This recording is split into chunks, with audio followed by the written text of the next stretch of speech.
Hello, Tom Levecchia here with the latest edition of the NBA and Buntman podcast. This is going to be a very short and concise monologue podcast on what happened yesterday with Facebook, Instagram, and WhatsApp.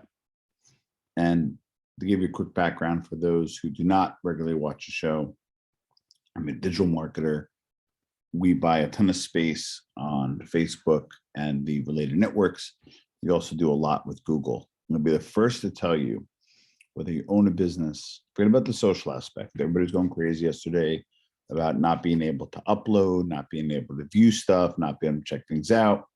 But I'm going to tell you as a business person, now don't get me wrong, between Facebook and its properties and Google, they are unavoidable. So you have to invest time for your business, have social media accounts, make sure you do some SEO, and then also make sure that you do some paid ads, because that's how they make the money. That's how you get to the top of the class.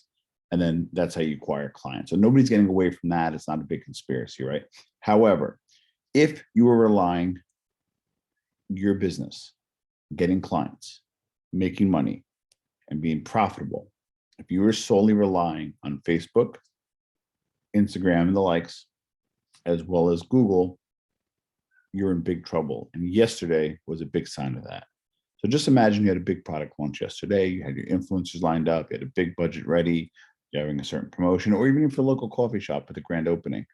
And YouTube, you're not YouTube, Google and the like, and everything's down, right? Then what? You only get one shot out of the launch, right?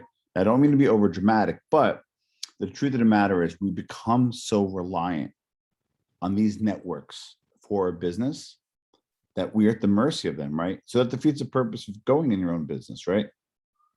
So my recommendation is, actually as a digital marketer, is have multiple channels for marketing outside of these, especially if you're a local business. But what do I mean?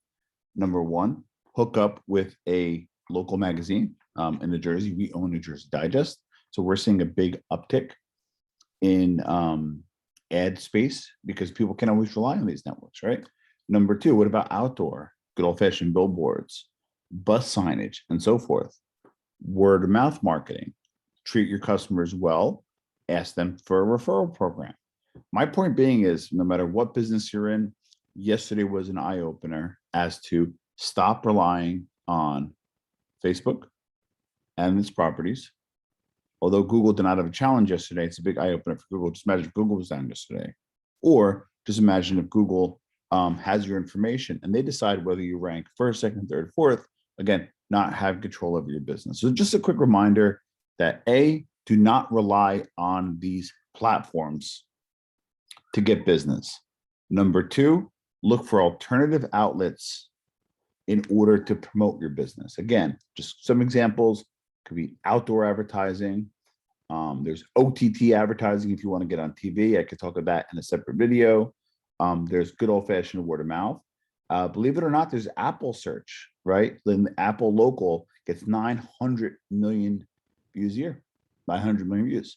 What about email marketing? Are you collecting the email for each of the customers and on every interaction, whether it be retail or B2B, right? SMS, text messaging.